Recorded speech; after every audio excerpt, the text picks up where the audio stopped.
The most successful I've been is connecting with casting directors because I think Hmm. casting directors are the gatekeepers to the industry, really. They're the ones that are going to grant you the auditions. They're the ones that are going to send your tape to producers.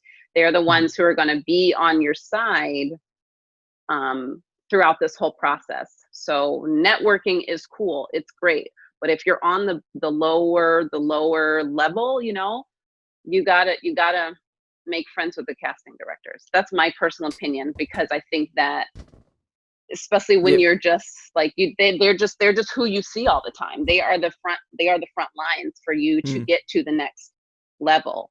So I think if you're going on auditions, make sure you have really good relationships with the casting directors. I think that's how I've gotten a lot of my jobs. Is I just made sure that every casting director in New York City knew who I was. I had good Mm. relationships with them. I made sure I had a great audition with them, and then they will continue to call me in, It's like, probably so much easier to audition for them once you know them, of course.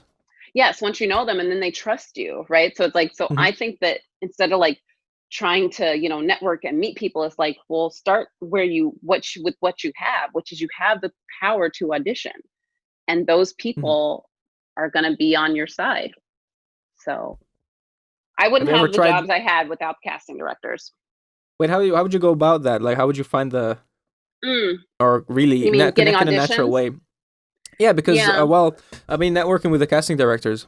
Because actually, we just a recent guest we had was talking about networking too, and the thing Mhm. we both sort of concluded is that networking, people often go in there at networking events or whatever with the goal of getting something beneficial for them, Right.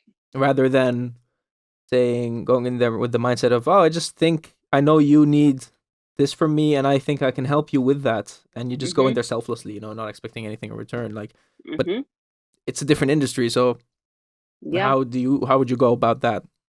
Yeah, I mean, if you're fortunate enough to get called in for auditions, yeah, you can't come in from a sense of desperation or from a sense of I need you to Yeah. like me. You do have to be kind of confident within your own self to know that right, you have a service that you're here to provide and they want it and they either want it or they don't, right? They either hire you or they don't. Hmm. And you have to be able to keep going. So I think that, like, I don't know, it's a little bit of a, yeah, it's not cut and dry. It also depends on your personality. Um, but I think that it is beneficial to know that really your only job is to make a friend with the casting director. It's not to get them Yeah. to like you, it's Hmm. to get them to trust you. And you can't come from a place of despair or neediness.